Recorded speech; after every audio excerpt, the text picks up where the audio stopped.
DDIS Sangha meeting of the year.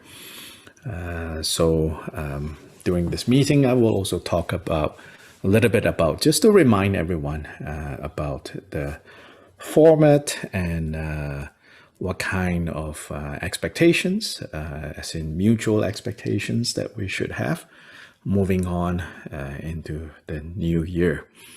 As I requested, the definition of a Sangha is not just a bunch of random people somehow connected only to, the person that leads the group. That makes for a rather unhealthy community. As much as possible, if the community can be decentered,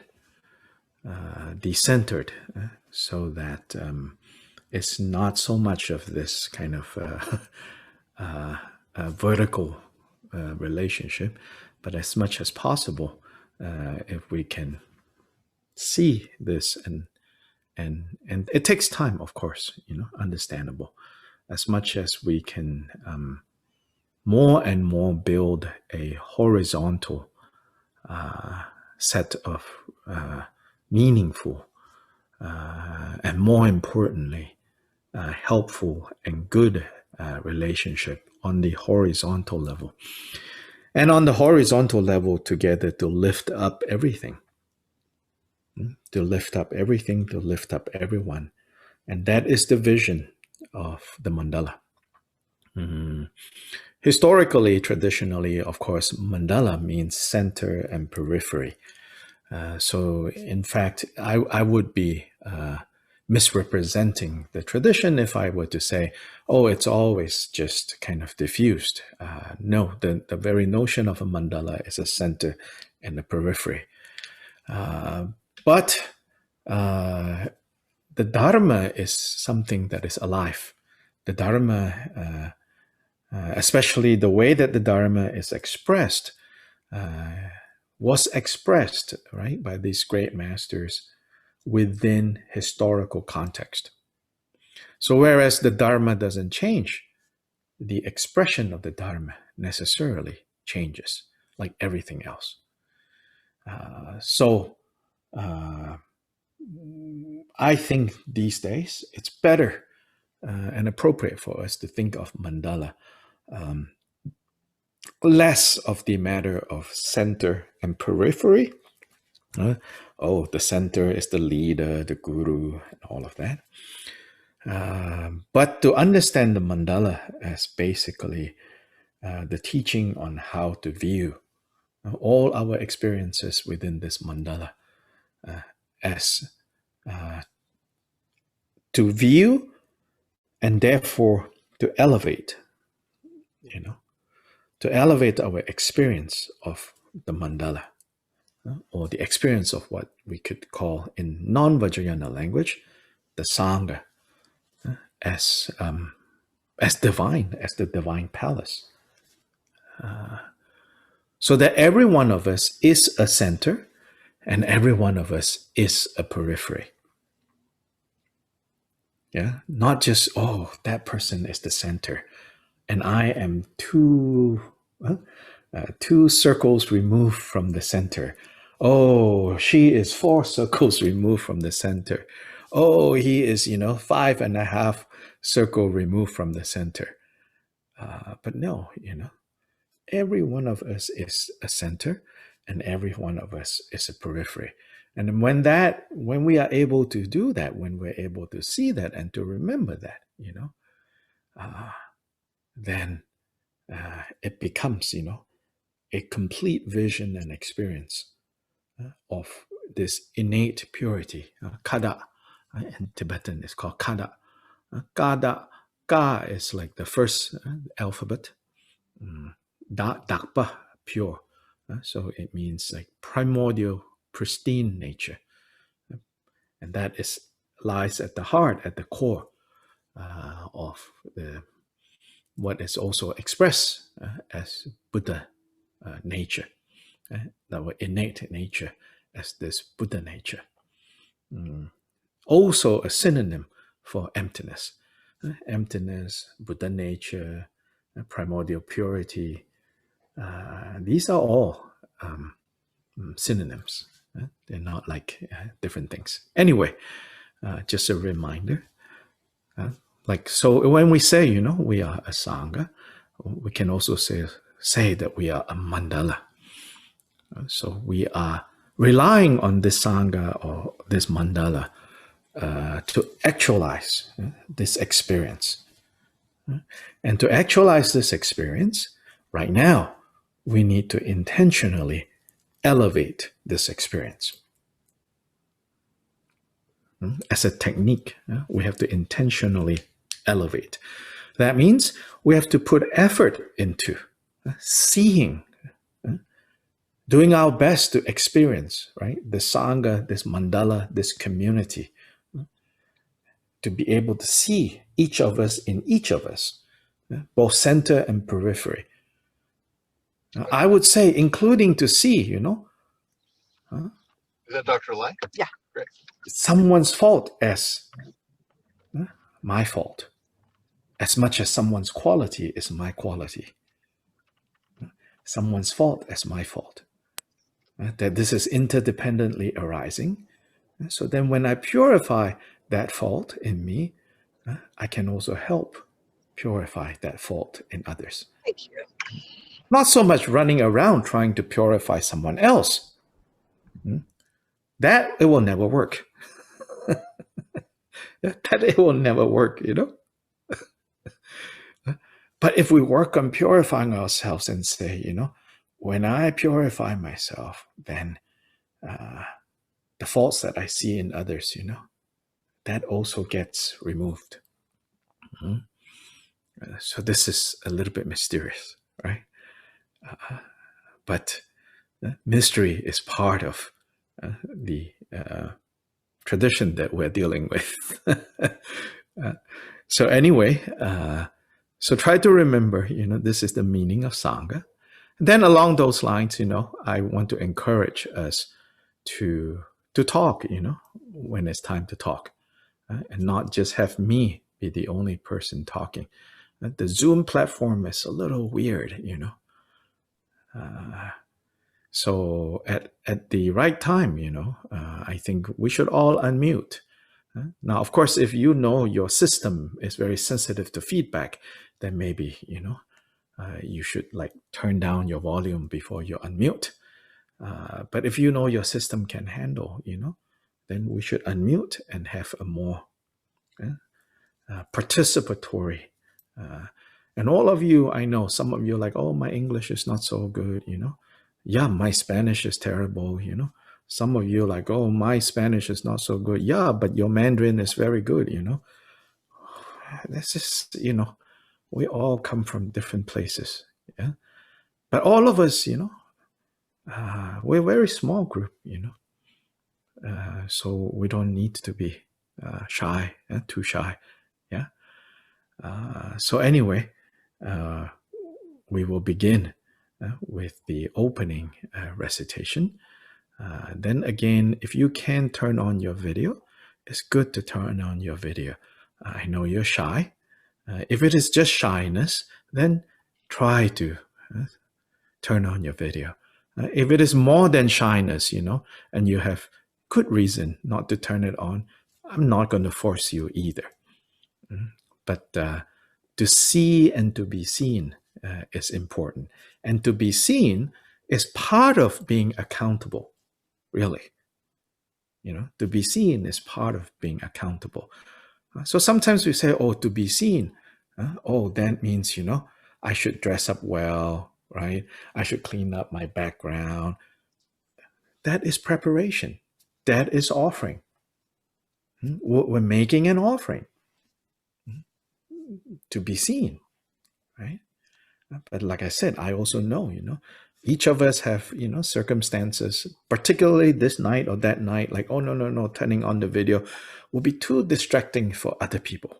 That is also an offering. Then you say, okay, I'm not going to turn on the video.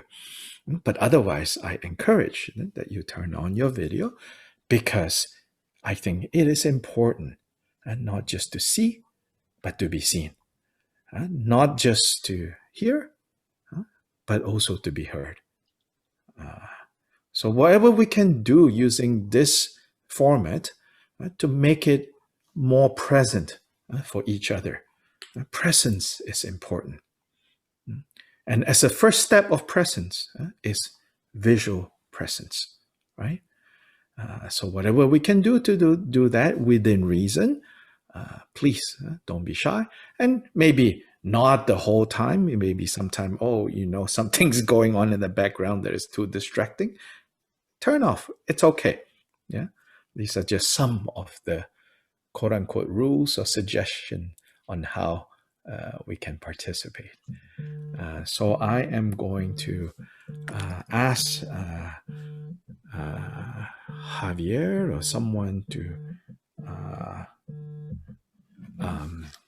Yeah, share the I opening. can go ahead and share. Can you just quickly check if I have the latest version? I'm not sure if I do. Let me share. Not sure if I'm sharing now. Yeah. Are you sharing? We're not seeing the sharing yet. Not yet. Okay, hang Yeah. on. Let me see if I'm doing this right. Yeah. Yeah. Is this good? Or can you see it now? Yes. It's not the latest. Yeah, I know. Here, let me send to you, okay, Javier? Okay, all right. Thank you. So regarding text, I know some of you are like, hey, can we have the text? Regarding text, yes, you will have the text, but in part, it's a little deliberately kind of delayed because one thing is I'm working on it still. Some slight, adjustments here and there. But the other part also is, as I say, and I'll talk more about this later. Come the new year, I want those of us who choose to continue on to participate in a more intentional way. And so it is at that point where you say, okay, I'm going to participate in a more intentional way. I want to be held accountable to what I'm committing to. And then at that point, I think then it's meaningful, to have these texts so that you can, continue beyond the context of just Wednesday. Yeah. So let's see. Let's go to the first page. Okay. Go further down a little bit. The whole English. And that'll be good. If I can have a volunteer read the English, so it'll be this one and the next one for the bodhicitta. Someone, if you can read out loud in English one time each for us, that will be most wonderful. Can I do it? Yes, please. All mother sentient beings limited as the sky, especially those enemies who hate us, who hate me, obstructors who harm me, and those who create obstacles on my path to liberation and all knowingness. May they experience happiness and be separated from suffering. I will quickly establish them in a state of most perfect and the most perfect and precious Buddha. Next. Thus, until I achieve Buddha, I engage in virtuous deeds with body, speech, and mind.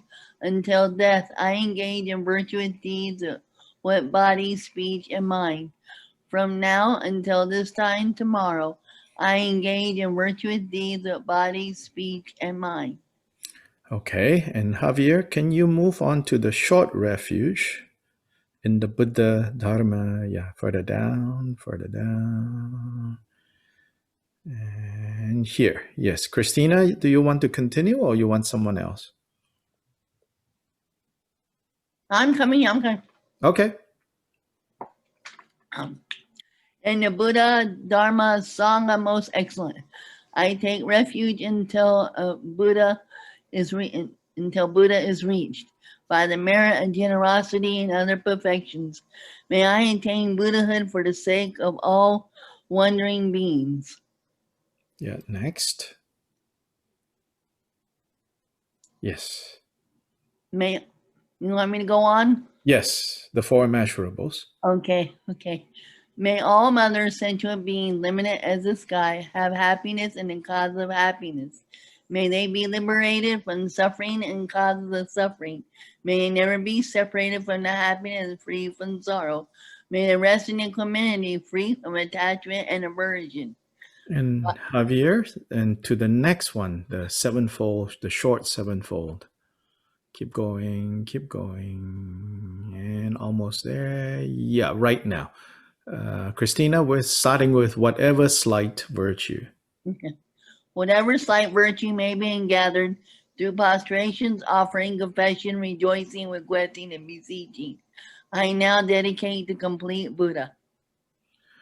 Okay, now let's go up to the very top, Javier, to the Tibetan fanatics.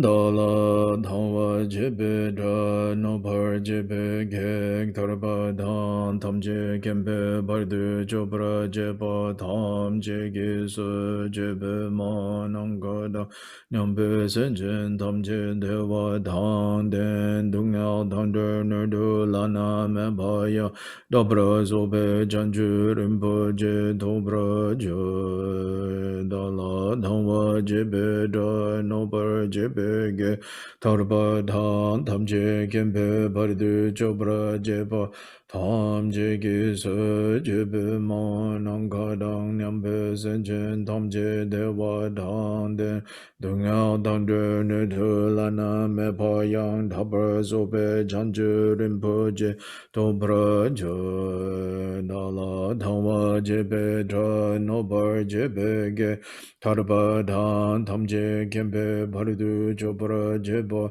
Tam Je Gisu Jibe Ma Nangkadang Nyampe Senjen Tam Je Dewa Dhan Den Dungal Dhander Nerdu Lana Mepa Yang Dabra Zobe Janju Rimpo Je Dobra Jo De Je Du Sama Gege Bardu Lunga Izum Gewala Ko Mashi Bardu Lunga Izum Gewala Ko Du Dering Ne Sunde Nema Santa Samgi Bardu Lunga Izum Gewala Ko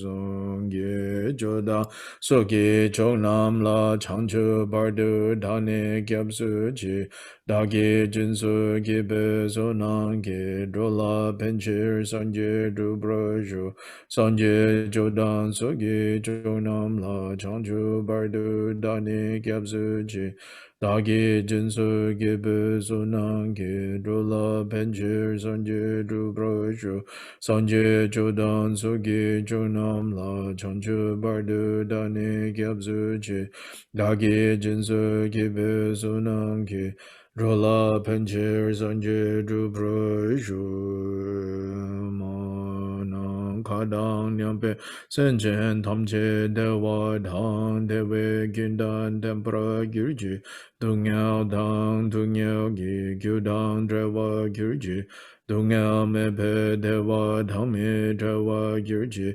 Niring Chadang Nidang Drewe Dang Nyang La Nebra Gyurji Manang Kadang Nyampe Senjen Tamje Dewa Dang Dewen Gindan Dembra Gyurji Dungyao Dang Dungyao Gi Gyudan Dewa Gyurji Dungyao Mepe Dewa Dhammi Dewa Gyurji Niring Chadang Nidang Drewe Dang Nyang La Nebra Gyurji Manang Kadang Nyampe Senjen Tamje Dewa Dang Dewen Gindan Dembra Gyurji Dungyao Dang Dungyao Gi Gyudan Drewa Gyurji Dungyao Mepe Dewa Dhammi Drewa Gyurji Niring Chadang Nidang Drewe Tanyong La Nebra Gyurji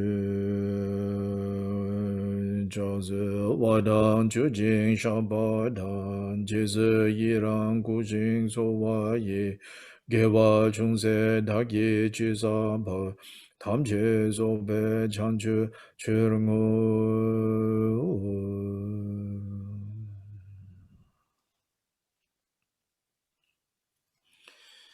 And so this is a brief way to do the opening recitations.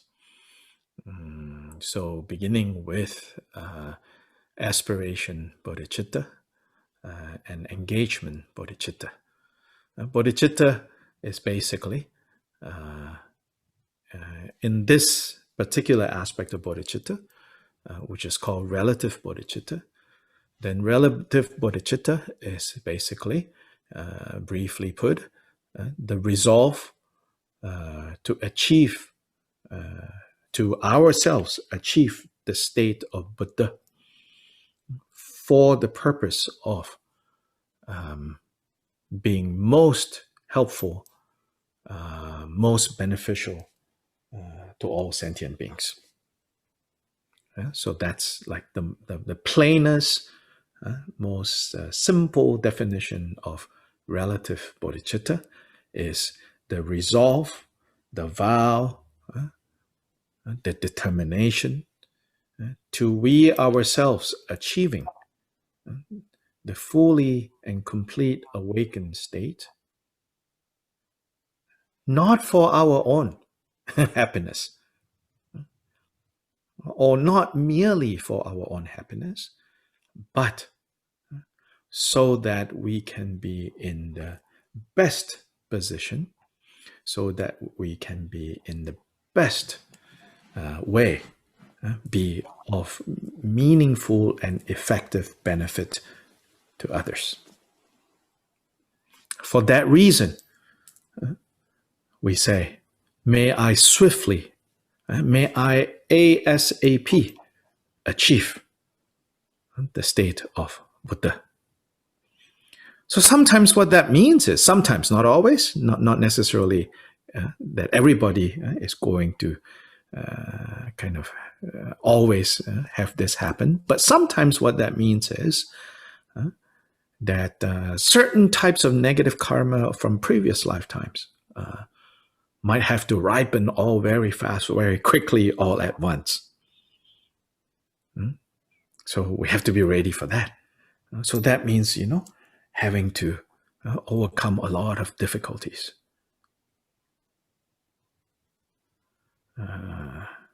So courage is really necessary.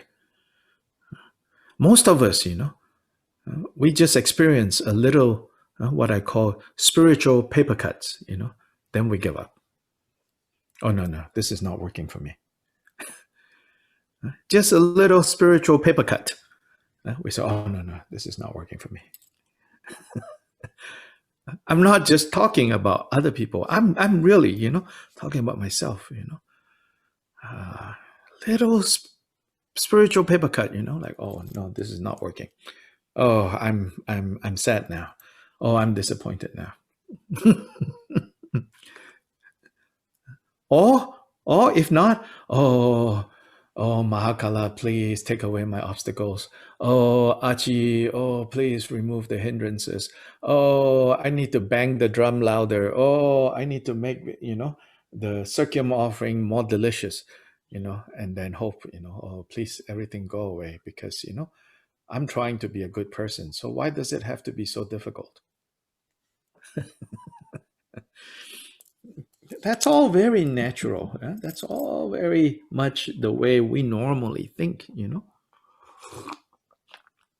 But I can bet you, with all the material possessions that I have, that you can name me any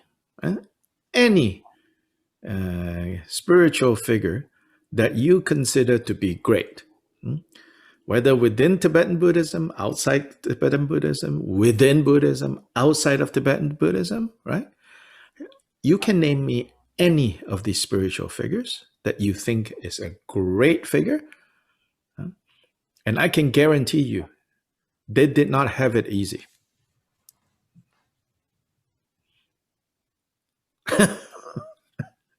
They did not have it easy. Their lives are all full of challenges. In fact, by ordinary standards, tragic things happen to them. Yeah, true or not?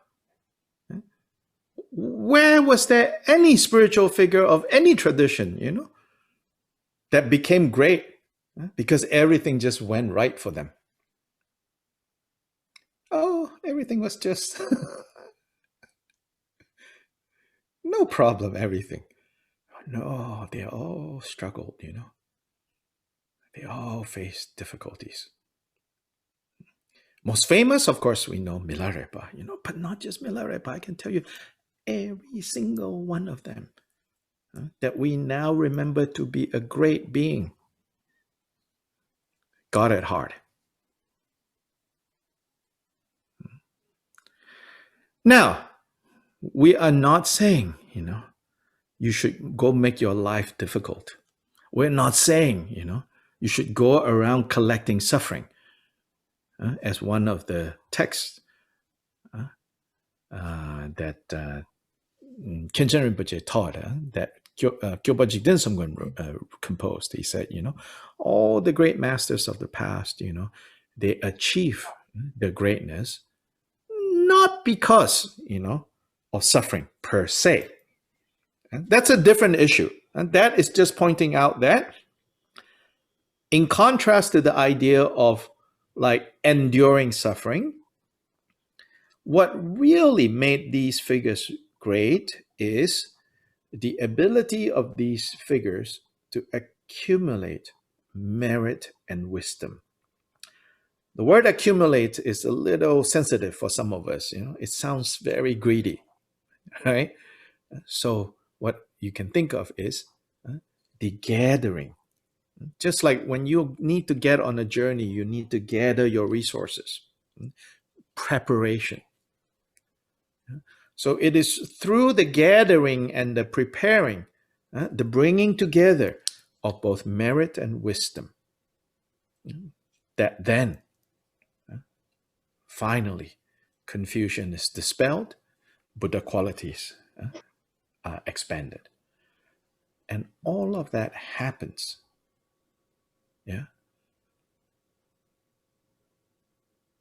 not necessarily easily. And in fact, it turns out that it did not happen easily for many of these, almost all of these great beings. Yeah, so we need to have courage, when we take the vow. Basically, it's a vow to say, that we need to develop courage. We need to stay the course. So we begin with this bodhicitta, this resolve, this determination. And then in terms of this determination, the two recitations at the beginning, one is called aspiration, which is compared to the desire to go somewhere. And so here is the desire to achieve Buddha for the sake of all. Then as engagement bodhicitta is expressing a commitment to now in order to actually get to where I say I want to go, I will undertake whatever is required, whatever is necessary. So that is what we call engagement. Engagement bodhicitta, right? So those are the two recitations. Then the next recitation in the Buddha, the Dharma, and the Sangha, most excellent, the Supreme Sangha. There it's the refuge. Refuge and again bodhicitta, because it says, right? The wording says, by the merit of generosity and other perfections, may I achieve Buddhahood for the sake of all wandering beings. Wandering beings meaning those who are wandering aimlessly, powerlessly in this cycle of confusion of birth and death. So we take refuge and we promise to cultivate the perfections, such as generosity, such as ethical conduct, morality, such as patience, such as joyful effort, such as meditative concentration, and finally, wisdom. So we say, we will practice these in order to reach the state of Buddha for the benefit of all. Then the four immeasurable minds. May all mother sentient beings, limitless as the sky, have happiness and the causes of happiness, that is metta. May they be free from suffering and the causes of suffering, that is karuna, what we call compassion. May they achieve their happiness that is free from any pain at all, that is joy. And then the fourth is equanimity. For each of those, there is a scenario, so to say, an example. You could say there is a facsimile, a copy of what this immeasurable heart is. So it's so Kyopa Rinpoche says, what is loving kindness? What is metta? Because the word love, especially in English, can mean so many things.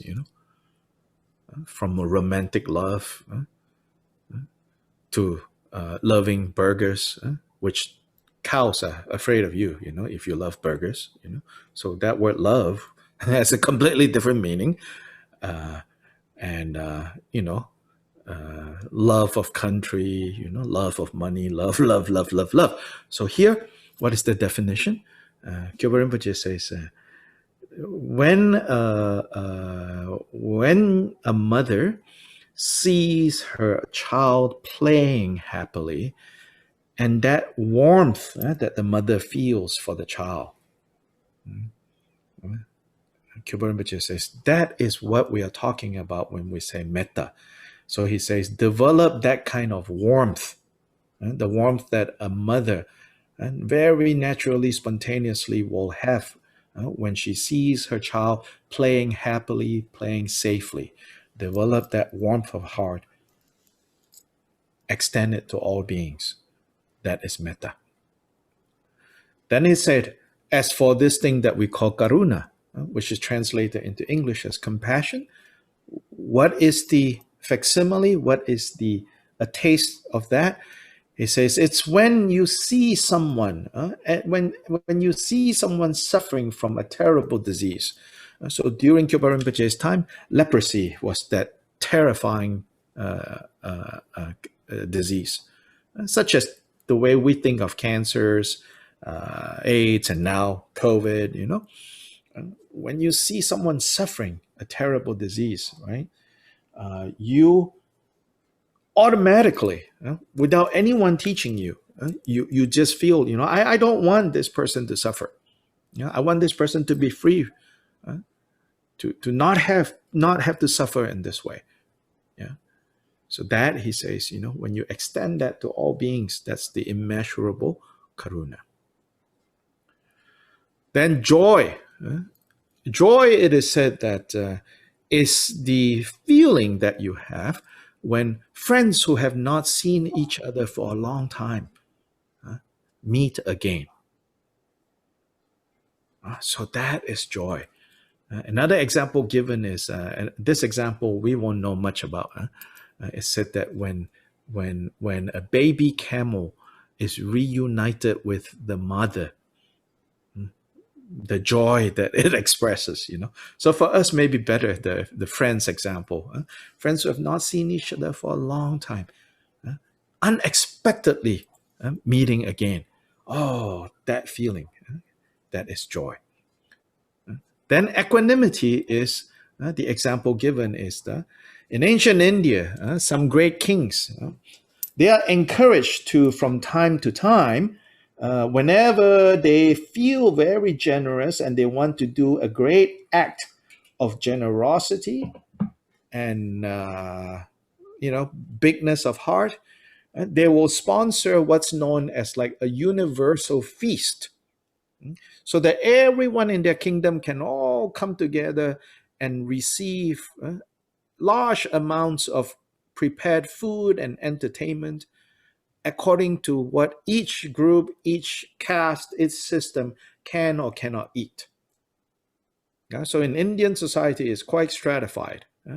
Certain castes, you can eat certain things you cannot eat, so meaning this is a feast where whatever you desire, whatever you enjoy, you get to enjoy as much as you want, with no obstruction. So the equanimity is referring to the attitude of the king with regards to this even mind, so that whoever needs whatever, he will provide, with no bias of, I like this group better than this group. I don't like this group. Therefore, I will not do much for this group. I like that group. I will do whatever it takes.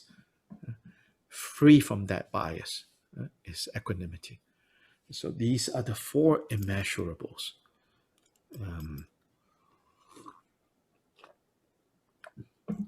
The last recitation is called the 7-fold puja or worship,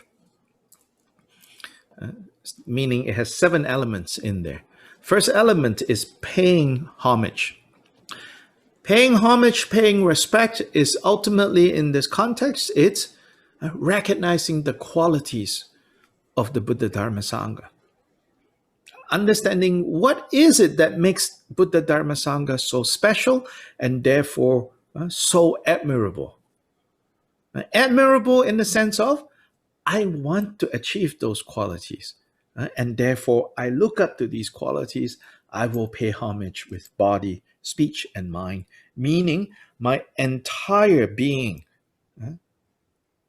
is almost like you can say the hair, on your body is standing up in awe of the objects of refuge. So we pay homage with body, speech, and mind, with our entire being. Second is to follow up that admiration with the willingness to give to.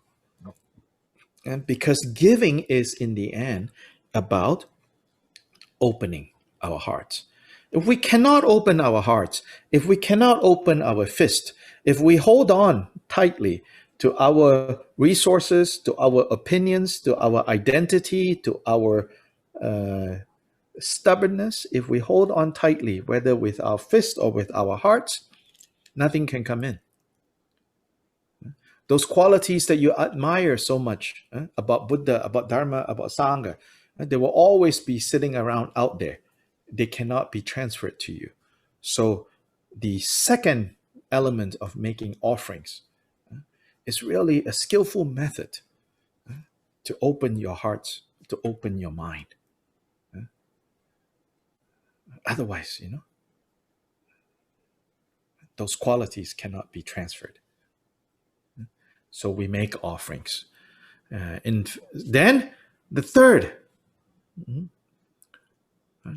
is to expose, to reveal, to shine a light on. How in the heck did I get into this mess here? So it's often called confession. But because I know there are many Catholics in our group here, or ex-Catholics, then you hear the word confession, you think, it's talking about, thinking about how bad I have been, how bad I have been, how bad I have been, how guilty I should feel, all the the people that I have done wrong to, how much I'm grateful to them. I'm a terrible person. No, this confession, this purification is not about that. This is about shining a light on how in the world did I get into this mess?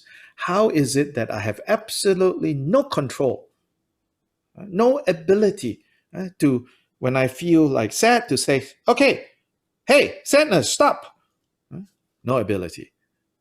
When I feel down, hey, down, come up. No ability.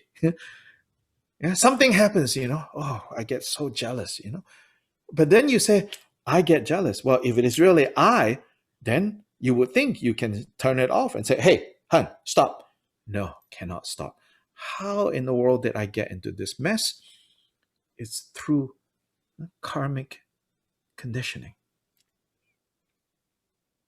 So to confess means to shine a light on how we build up this profile, how we have wired our system, our pathways. And think of it like electric networks. We have networked our pathways so that automatically, when the switch turns on, even 1,000 miles away, that bulb turns on immediately, almost like instantaneous.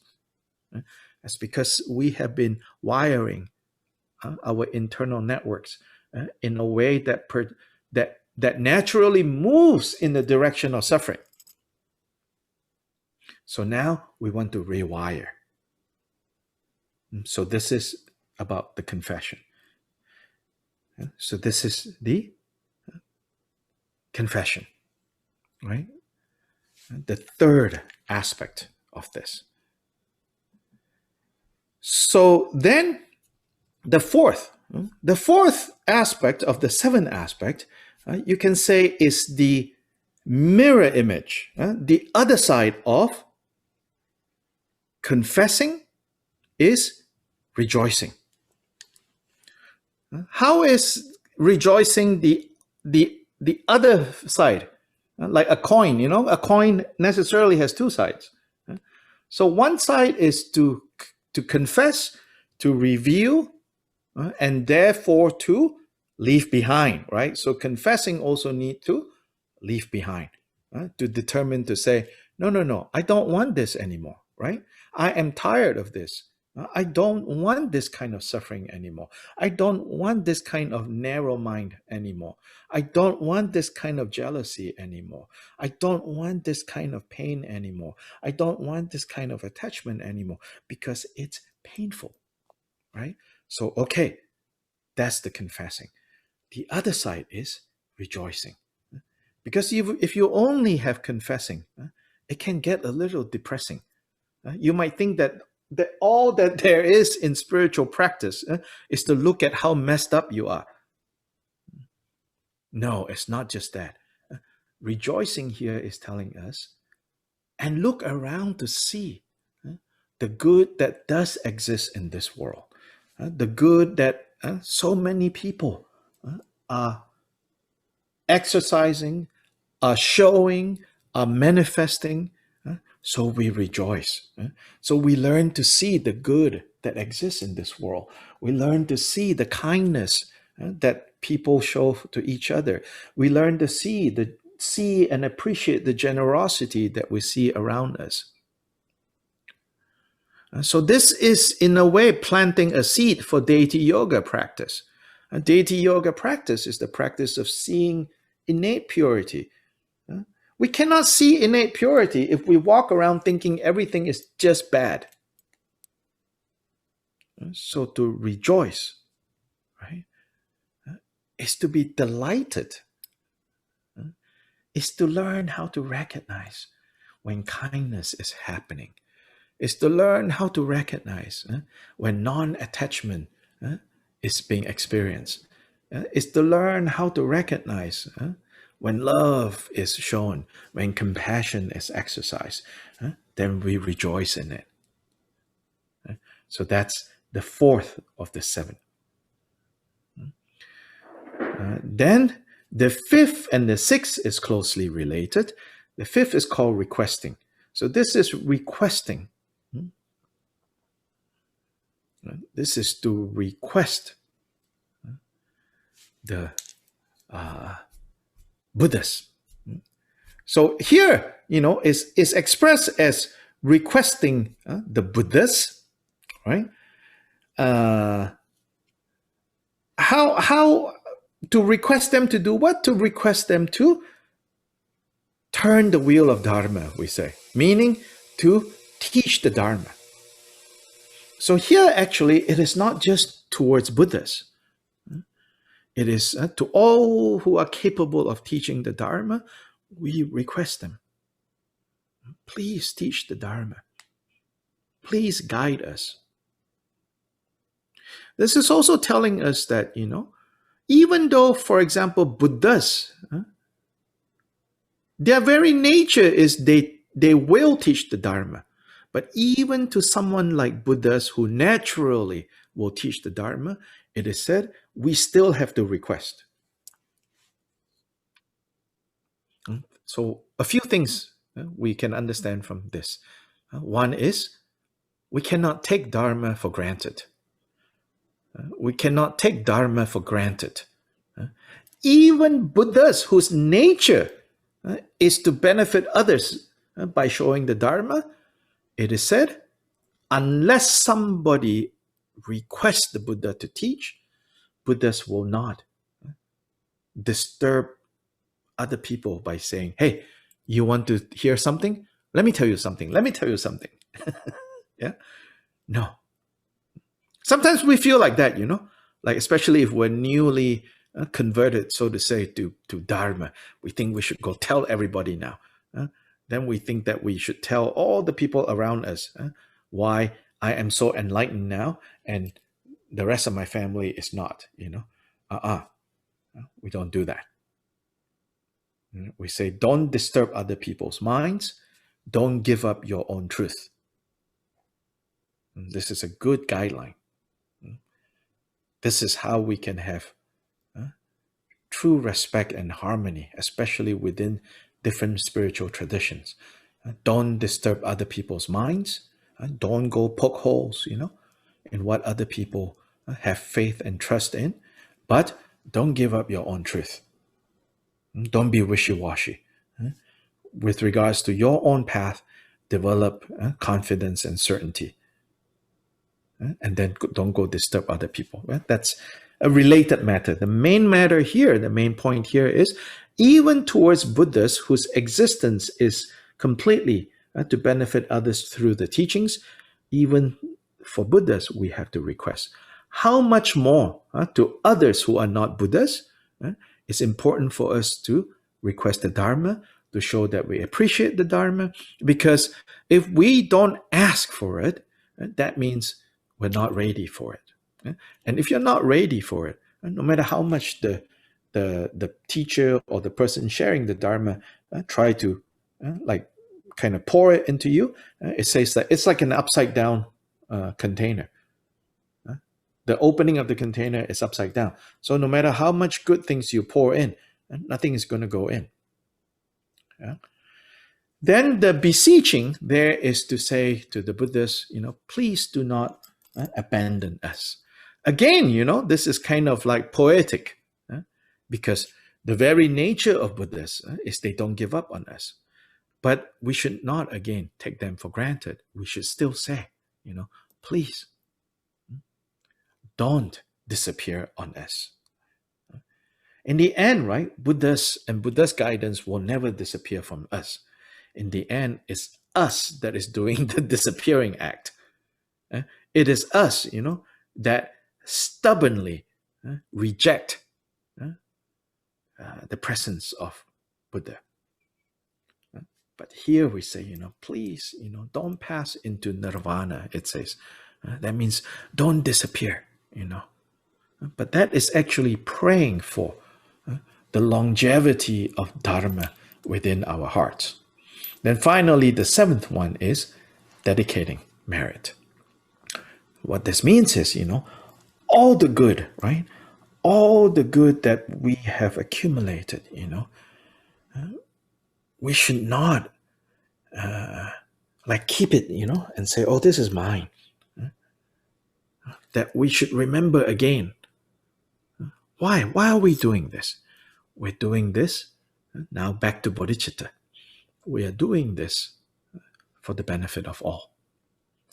So to dedicate merit, I give the example. I said it's like putting your hard-earned savings into the Buddha bank account. And the Buddha bank account is a universal account that anybody can put their merit into that account. The advantage of putting your merit into that account is you will never lose it. They say it's like you have obtained a spoonful of water. If you're going to walk around with that spoonful of water, chances of you spilling the water and losing the water is very great. But if you put that spoonful of water into the reservoir, which is the Buddha's merit bank, so to say, then you will never lose your spoonful of water. Whenever you need that spoonful of water, you can withdraw from this Buddha's universal bank. But in the Buddha's universal bank, there are no personal bank account. You cannot section off one part of the reservoir and say, this is mine. The rest of you cannot touch it, But no. So our merit, it says, should be dedicated to this Buddha's universal bank account. Then that kind of merit cannot be destroyed. Otherwise, our merit can be destroyed and squandered away very easily. So that's the seventh. So that's the sevenfold puja in that last verse that says, whatever slight virtue that I may have gathered, that may have been gathered through prostrating, offering, confessing, rejoicing, requesting, and beseeching, I now dedicate to complete bodhi. Bodhi is the state of being awake. So hence the bodhi tree, the tree that the Buddha achieved bodhi, under which the Buddha achieved bodhi, that now we call the bodhi tree. So this is the sevenfold. So now let's see. Let's see. Maybe some discussion, sharing some things that you have heard about any of the things that I just talked about. So please go ahead, unmute yourselves. That is all very good,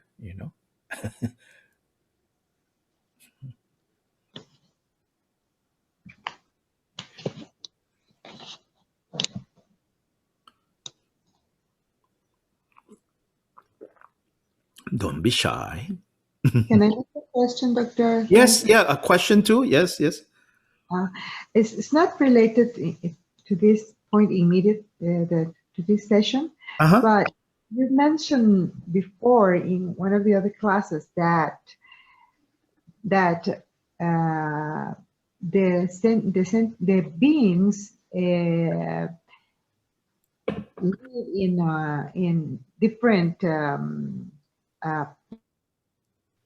So if we are in a place, maybe other beings are also living or occupying that space. Yes. And so that it is good to be respectful and just don't just rush into a place and beings in other planes are not. Don't behave as if I'm the boss. I own this place. I can do whatever I want. Yes. Okay, so it's because I'm moving to a new home. I always felt this, that without having this knowledge, when I visited, I said, I just want to know if I feel good vibes in this place. Nothing bothers me. So then, well, I didn't feel anything. It felt okay. So we're moving like in a month. After you were saying this, I said, well, I should do something when you know, now they're the people painting and put it, you know, Yes. some things, some work in the house. So when we go there, I wanted to do something said, you know, like you said, put some incense. I said, well, here we are, and thank you for letting us Yes. share. Yes.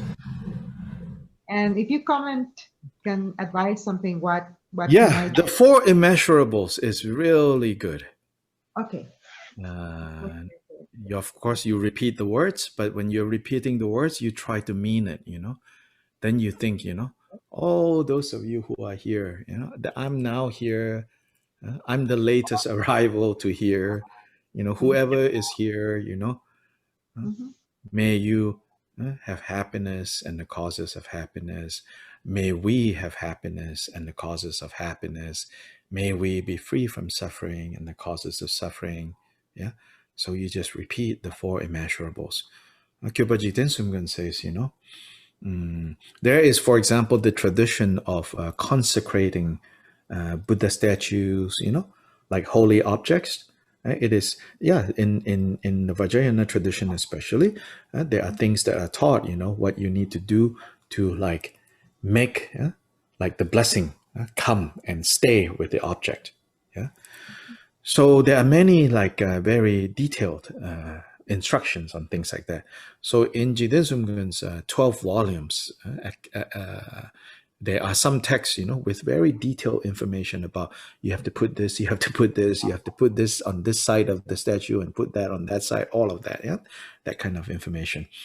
But then elsewhere, he also said, you know, he says, but actually, the best way to consecrate any statue, any sacred image, is to consecrate it with the four immeasurable mind. The best way to bless your surrounding, the best place to kind of have a harmonious coexistence is to practice the four immeasurables. And then, more concretely, of the four immeasurables, how do we?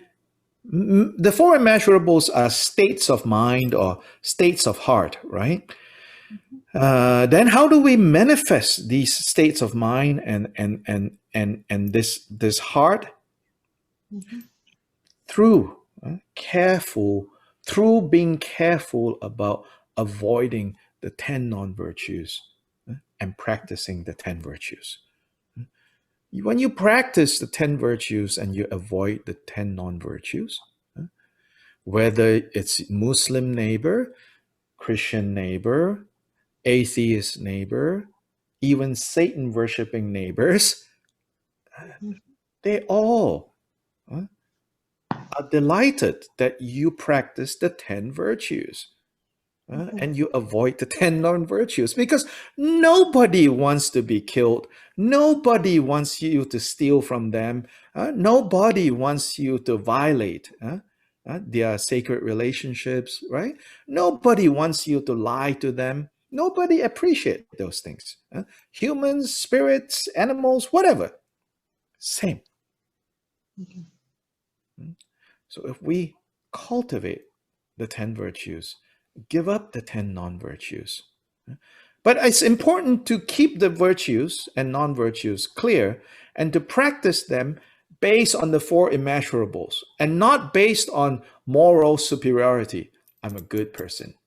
All you stinking bad people, morally corrupt, you're all going to burn in hell.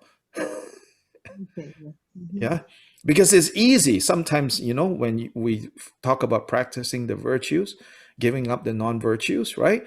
It becomes like a way to judge other people. Oh, then Buddha also taught, you know, actually Buddha taught that kind of observing the rules will lead to more suffering, more entanglements. In fact, this kind of suffering is even worse. Because why?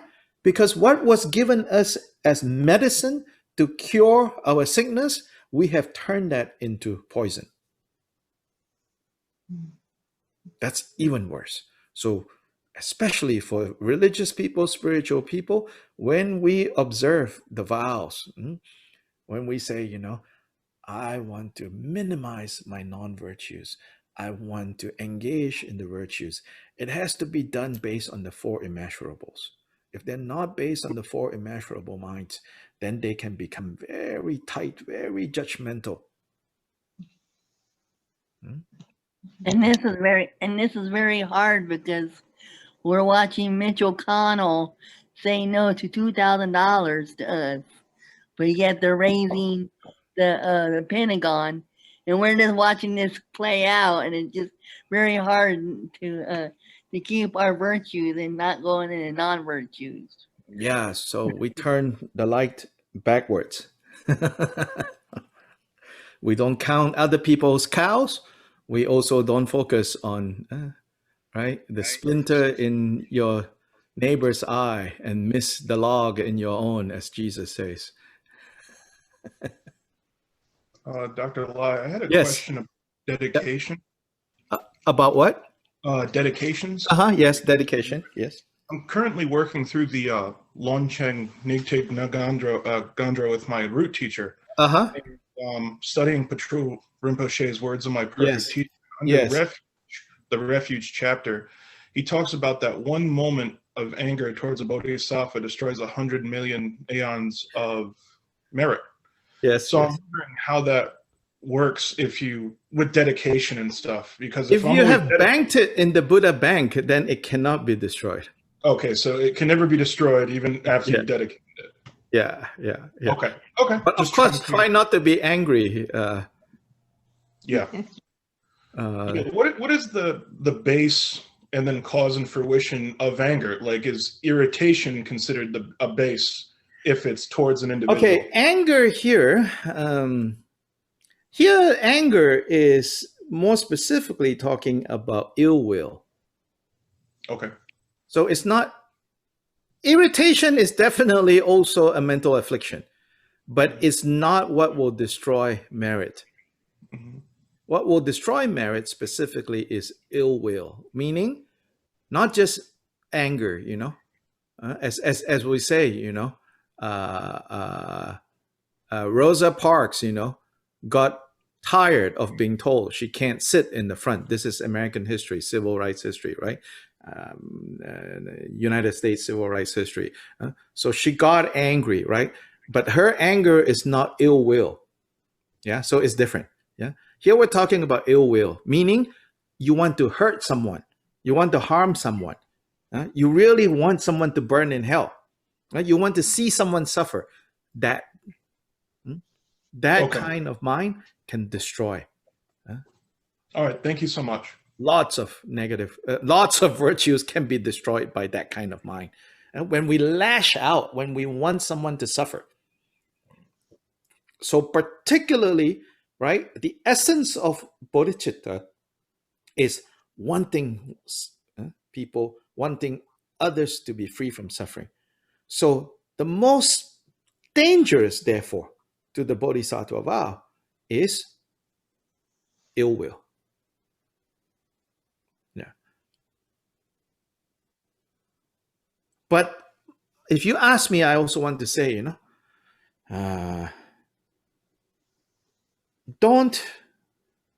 if you look at the way this text, these ancient texts talk about, you know, the dangers of the afflictive emotions, I feel, this is my opinion, personal opinion, this is not like, you know, written in any book, my personal opinion, so you take it, you know, with a grain of salt. I feel that sometimes in these older texts, you know, in their effort to kind of warn us against the danger of these kleshas, right? These afflicted states of mind, they use very strong words, you know. But I think it's important that we don't, therefore, try to be a good person out of fear.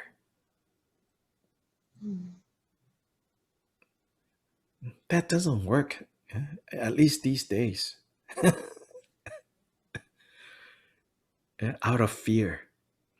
It's better to practice the virtues out of recognition and understanding and out of attraction. Yeah, being attracted by the Buddha qualities. So sometimes it is said, the Bodhisattva way is a skillful way of based on desire. And so now we desire the beauty and the wonders of Buddha qualities.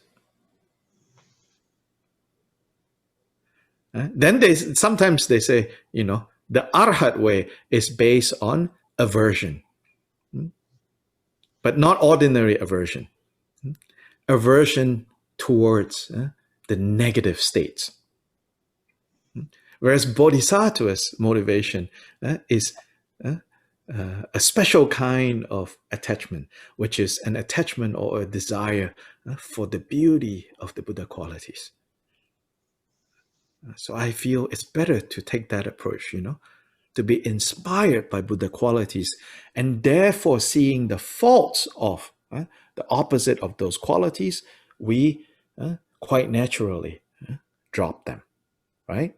Rather than being threatened, like, if you have this, you're going to burn in hell for 3 bazillion eons, and it's like, and especially those of you who have the baggage of a theistic God somewhere in the background, then Buddha's teachings on karma is just basically the same old God and that psychology, but putting on new dressing,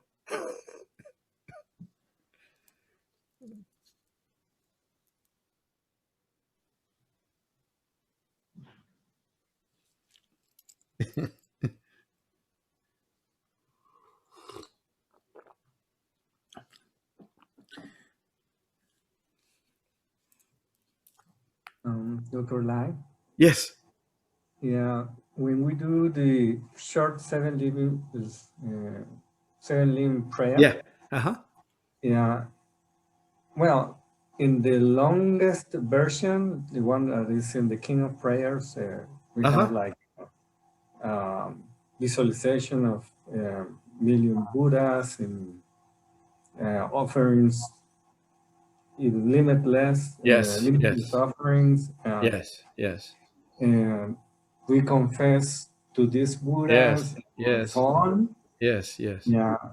So when we do the short version, we kind of should be doing that also. Yeah, if you can. If you cannot, then you have to do the long aspiration. Yeah. And therefore, when we are, reciting the opening prayers, could we do some visualization that the 3 jewels or Bodhisattva? Oh, yes. Yeah, you can slowly do as much as you want, but don't get too busy. Okay. Don't get too busy, Yeah. Thank you.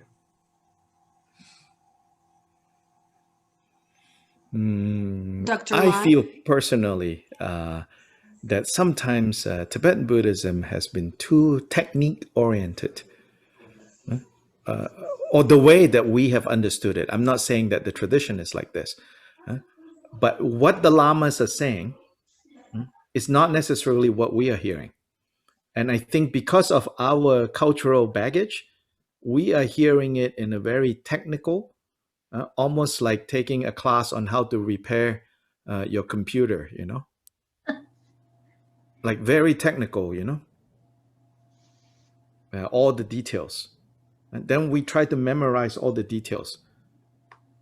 Then most of us fail. Then we give up. We say, this doesn't work, this is not for me.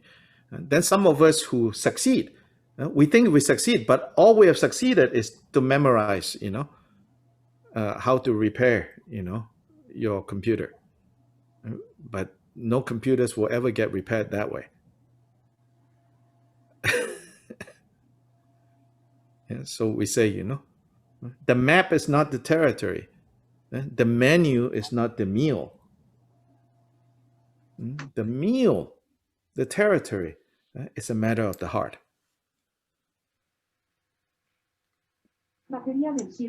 Yeah, that needs to be experienced. So to the degree that there are all these techniques that are given, they are given to facilitate the actual experience from the heart. And to be able to see, oh, it's really like this. That's and when you're able to see that, that's what we mean by blessings. When we say, oh, Lama bless me, oh, Guru bless me, oh, Buddha bless me. That's what we mean by blessings. Yeah. There was another question that please. Yes. Yes. Is ill will related to anger? Because I always thought that it depends on your definition. Here, as I said, in that statement that says, in Bhattu Rinpoche's and in other places, it actually Shantideva is the one that says this, like a moment of, however you translate the word, anger, ill will, whatever, because this is just a matter of translation.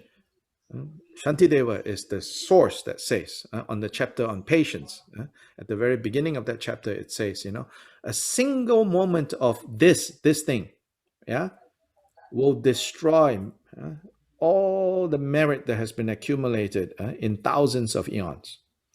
There he's talking about wanting to harm someone, wanting to see someone suffer. Yeah. So whatever you call that word, I don't know.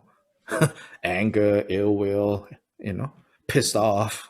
I don't know. Okay. Now it's clear. Yeah.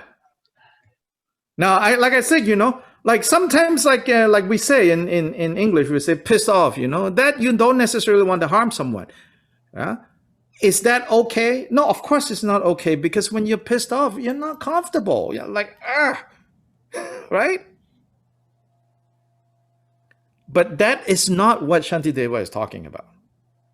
If we want to be technical, Shantideva is pointing out the dangers of this mind of, I want to hurt you. Or like for me, I'm not even brave enough to do that. Me is more, not so much I want to hurt you. Me is like, I want someone else to hurt you. That is also very negative. Meaning you want to see someone suffer, That's very negative.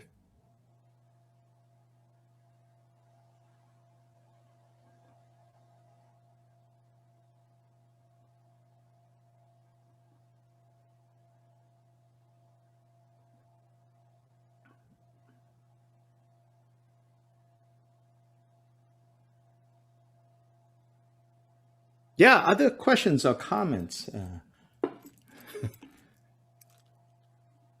It was not totally clear for me the definition or about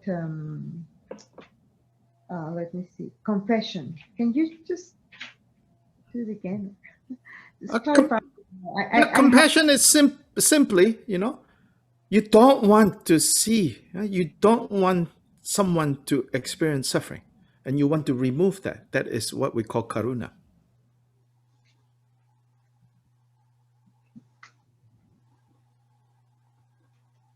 I think she said confession. Oh, confession. Sorry. I thought compassion. Yeah, confession. Yeah. Thank you. In Tibetan, Sharpa. Yeah.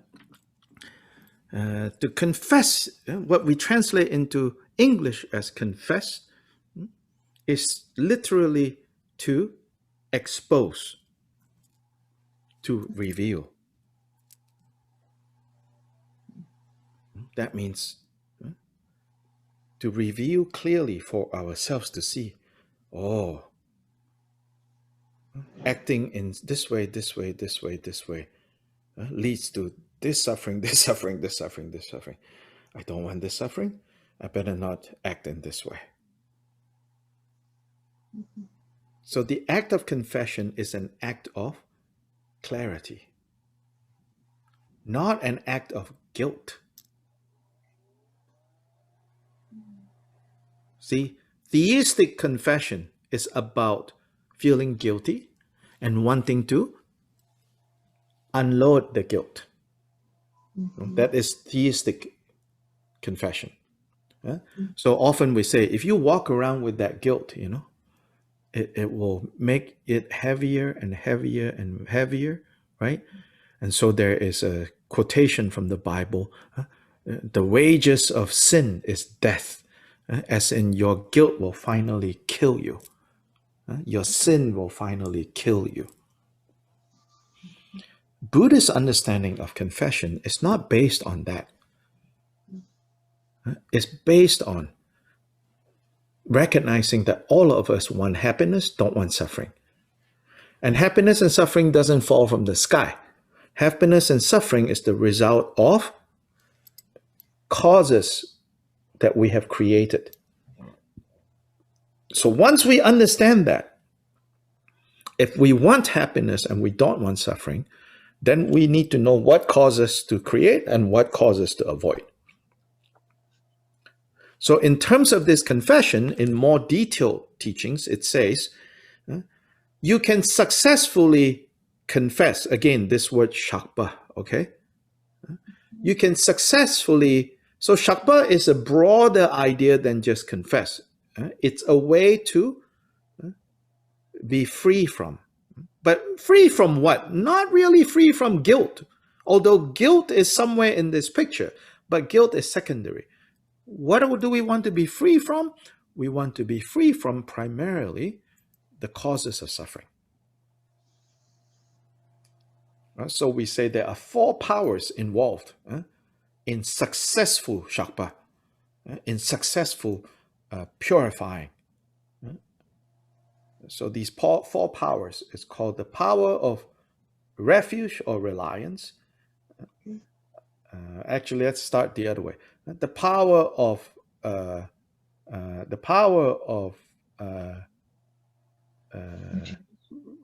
remorse. So this remorse sounds like guilt, but it's not guilt in the theistic, in the God-based religion sense of guilt. And this is more about remorse as in you feel sorry. Guilt and feeling sorry might sound the same, so let me just explain what is the emotion going on here. The emotion going on here is, it's like you feel sorry as in, why did I do that? That's really stupid, I want to go north, but I keep walking south. Now that's stupid. Yeah, the city I want to get to is on the east, but I get on the highway and go west. Don't know how to navigate. Yeah, navigating wrongly, then you're sorry in that sense, Now, of course, if you feel guilty, because you went west, right? And your family is in the east waiting for you to come for dinner, and they're all hungry. You feel guilty. Oh, that's good, But primarily here, what we want to get rid of is not really I made them feel bad, and I feel bad that I made them feel bad. No. It's more about seeing, okay, if that is not what I want, and I keep doing things that result in that, this is really dumb. This is really wasteful. This is really unskillful. This is really something that needs to change. So that is like remorse. Then the next part is resolve, meaning once you have that kind of remorse, you can say, okay, now I am resolved. I will make this resolve. Okay, no more being unmindful and not pay attention whether I'm driving north or I'm driving south. So many times I'm on Highway 40 when I used to live in Davidson and coming back here. I would get off on an exit to get gas, and then when I get back onto the highway, I have a bad sense of direction, I would drive back the way I came from. Then my trip will be half an hour longer because it'll take a while, wait. And because I was doing that journey so much, sometimes again, lack of mindfulness, I forget wait, am I going back to Davidson or am I going to Astro? Oh, no, no, no. Right now I'm going to Astro. Turn around again, you know? That's lack of mindfulness, right? So the resolve is to say, okay, the next time I pull off to go get gas or run to the bathroom, I better pay attention when it's time to get on the highway that I'm going the direction I want to go. So that is resolve. Then refuge and remedy are the last two powers. Refuge means, in the context, the analogy of driving, make sure you have a good GPS. Now I use Waze. Waze will tell me where to go. That is refuge. That is like the witness. That is like the star that is pointing the direction. Then I say, I will follow that because that is reliable. Remedy is doing it. Actually driving according to the instructions given. That's remedy. It says when you have these four, then you can purify. You can be rid of the negative karma and the imprints of that karma.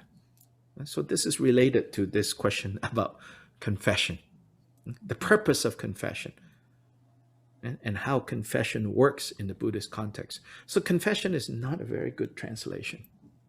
It's literally, you can say that's the translation, but it's not a good translation. Can I say the confession actually sounds more like a reflection followed by a resolve? It's a combination of we reflect and then we try to resolve it. Yeah. But again, for many people, especially in Christian cultures, confession is a very loaded term. It's a very heavy term. It's related to shame, to guilt,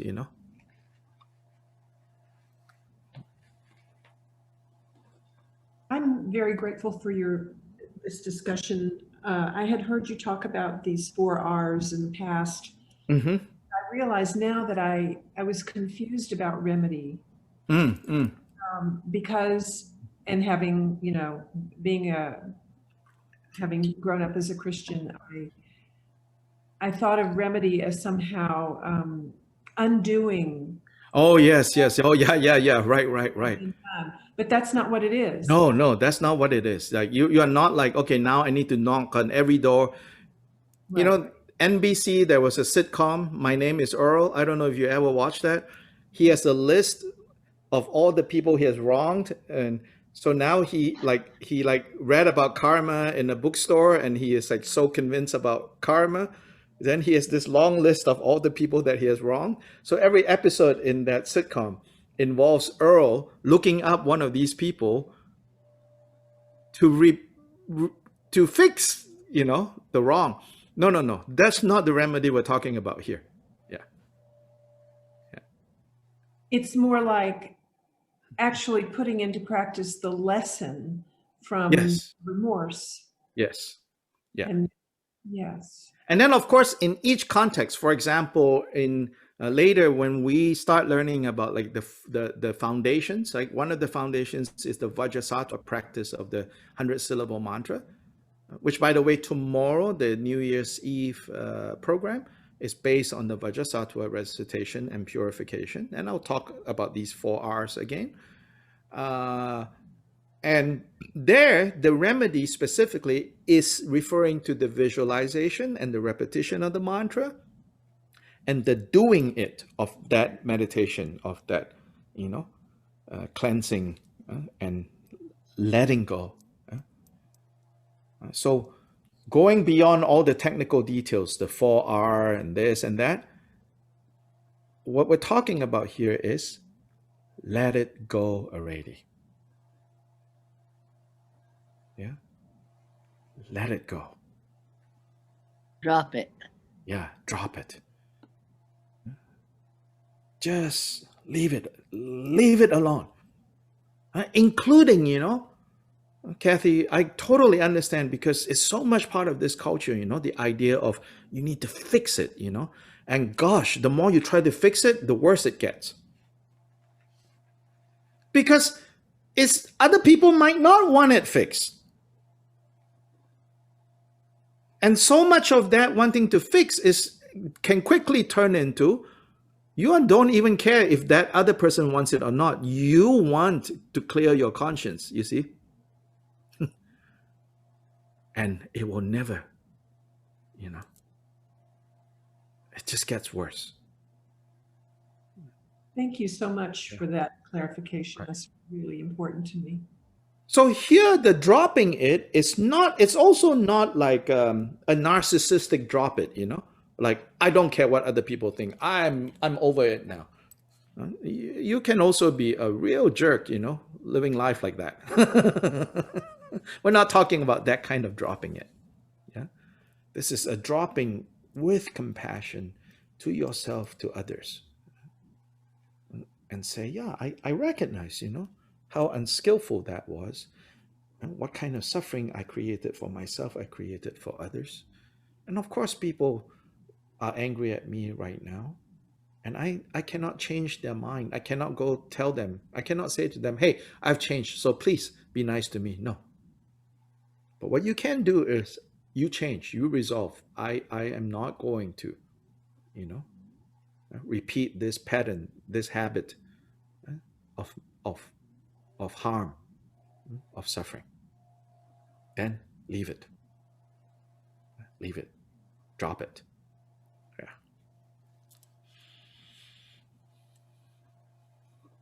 Dr. Lai? Mm-hmm. I love this part of Buddhism about this self-reflection and the permission to lay myself bare and see my unskillful ways, and to have the remedy, to know the path. Yes. That is the cause of compassion and the four immeasurables. And when I travel that path, mm-hmm. there's a whole different kind of feeling. So you get results when you travel the good path. Yes. And so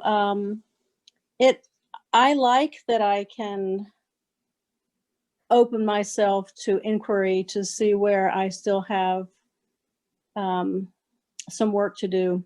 Right. And with loving kindness and compassion, lay that down or offer it up to a bodhisattva or to a Buddha. Yes. And lay it before them, because right. That's the GPS. They're going to accept it with loving kindness and compassion. They're not going to fuss at me. And mm-hmm. So I like laying it down, even if I have to do it every day, the same thing every day. Yes. At some point it gets less, even if it's minute, it lessens it. So it's helpful. Right. Right. With clarity, with understanding, then we compassion for myself. Yes. And then we put it down, mm-hmm. We put it down, and we have the Buddhas and the Bodhisattvas as witness. And they are witness in the sense of what? As in, they have been there before. Mm-hmm.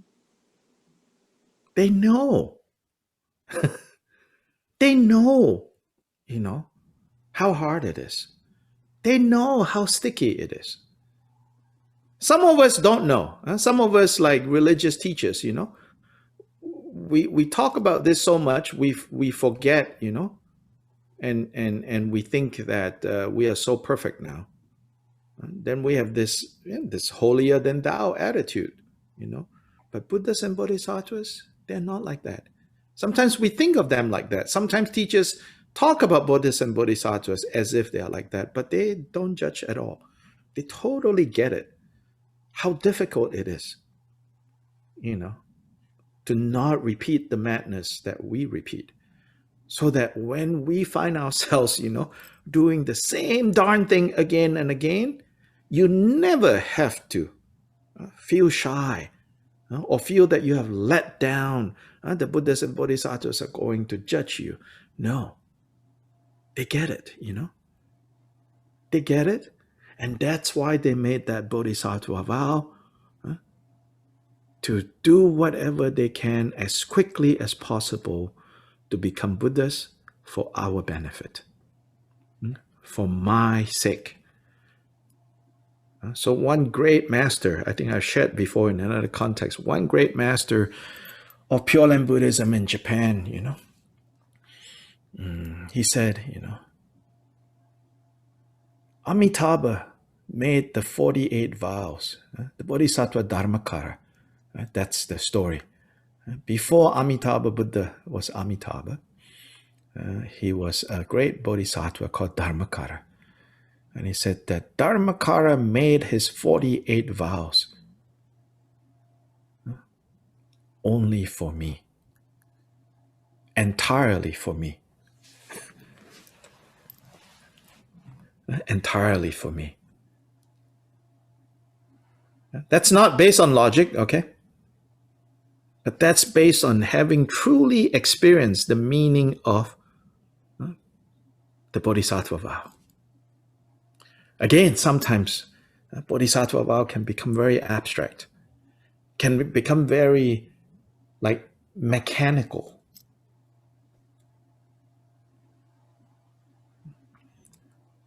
So when that statement, like what a relief, he said. He says, this is Shinran saying. He says, what a relief when I finally got it. That Dharmakara made those 48 vows for me. And that at that point he said, I have no doubts anymore. No matter how much I fail, I will not give up because Dharmakara made those vows for me.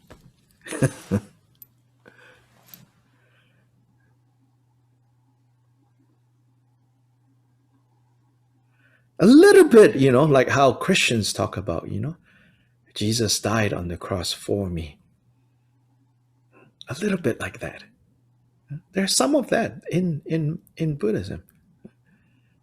It's like the Buddha, Dharmakara made those vows for me. So the point here is it needs to be experienced, not just an abstract.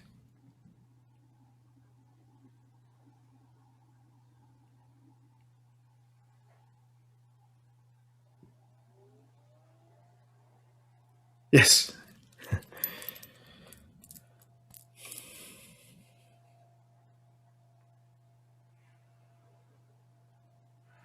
Somebody, can I ask a question? Yes, please, Christina. The 48 vows, where do I look those up? Oh, Omniscient Google is a pretty good Buddha to ask. Okay, because I got Amitabha's mandala up, and that's my goal. Yeah. So if you look for Amitabha's 48 vows, you will find it very well known in East Asia, especially China, Korea, Japan. Okay, thank you. Yeah. In the Tibetan version of that sutra, it's 49 vows. It's basically one of the vows divided into two. But basically, if you do 48 vows of Amitabha, you'll find it on Google. And then it is said the most important of the 48 is the 18th vow. According to East Asian Buddhist traditions, the 18th vow is the most important. Thank you. Mm-hmm.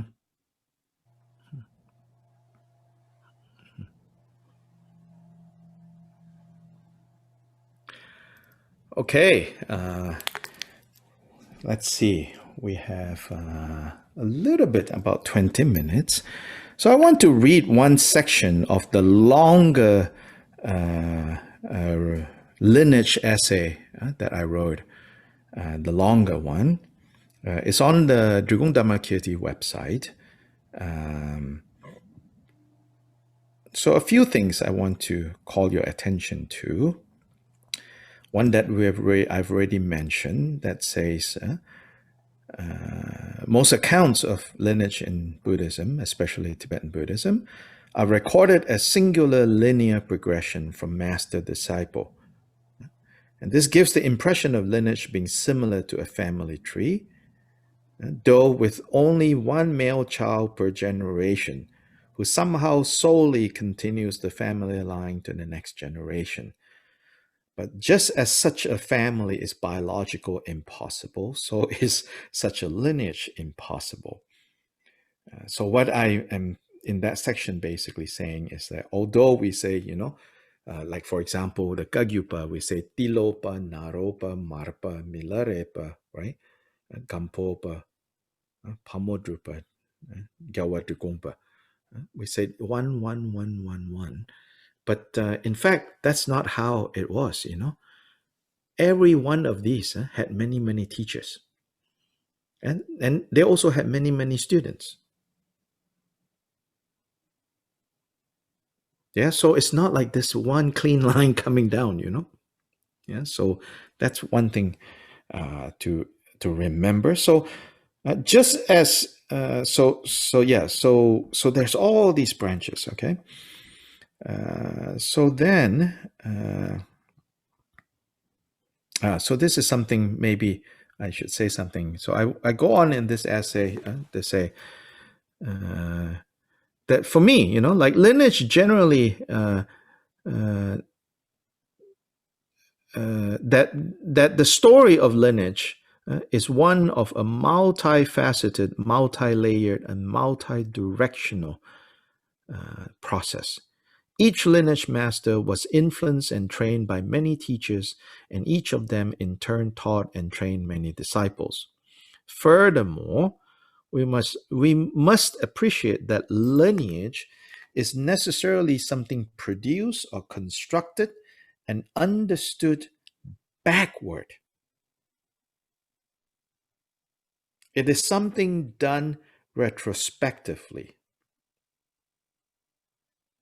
So I don't know, maybe here we want some discussion, right?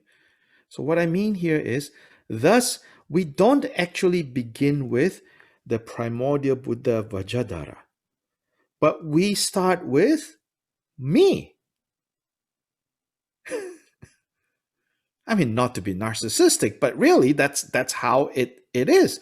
We start with me. Why? Because. So at some point in our practice of Tibetan Buddhism, for example, we may start to identify from among the several and different influences and individuals one teacher as our primary inspiration and source. And from there, we work backward, identifying, which another word for that is constructing, my lineage. So lineage is as much a downward flow from the primordial Buddha Vajradhara down to our own teacher or teachers. It is as much that as it is an upward flow, a reversal from us to Vajradhara. It is in recognizing this dynamic dialectic of a downward-upward flow, a lineal and circuitous pathway of any spiritual lineage, that the power of connecting with the lineage can authentically come alive for us and in us. We begin to see how the foundational Buddhist teaching of the interdependent nature of all phenomena manifests in the context of lineage.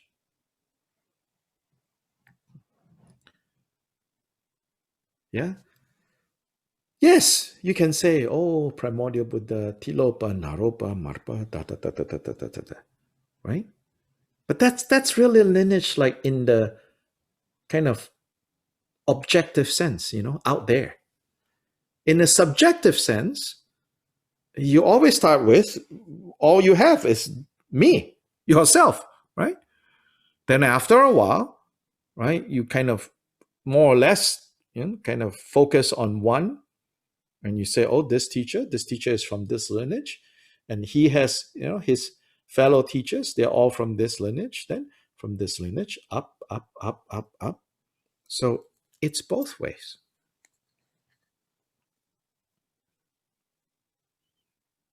Does that make sense? And you say, well, what's the importance of knowing this? Why? Maybe that's what we should talk about. Why? Why? What's the point of seeing it this way? Can you think of like why might it be helpful to think of it this way?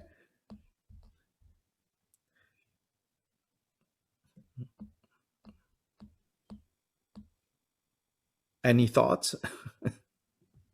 I think it's because one cannot be sectarian once one understands this. Say more. Yeah. Why not? Because each teacher had teachers from different quote unquote lineages. Oh yeah, sure. If you that follow aspect, ramifications, then you inevitably connect to all the others. Yes, from that perspective, because all the lineages are linked with all the lineages. There's no independent, really. That's why I like Dilgo Kenyon, because he had the teachings of all the four major ones. Yes, but again, he is clear to him too what his primary responsibility is. Yeah, so that's the other thing. Being non-sectarian doesn't mean kind of floating around out there with no particular. Even like the expression non-sectarian, right? You can only be non-sectarian if you have a sect to start with. I agree. Yeah, if you don't have a sect to start with, how can you be non-sectarian? No, you got to start with something first. Yeah. So I'm not saying all of you, you need to now go sign up with some lineage. I'm not saying that. But what I am saying is this notion of being not partial has to begin first with you have chosen something as your main thing. Then with regards to others,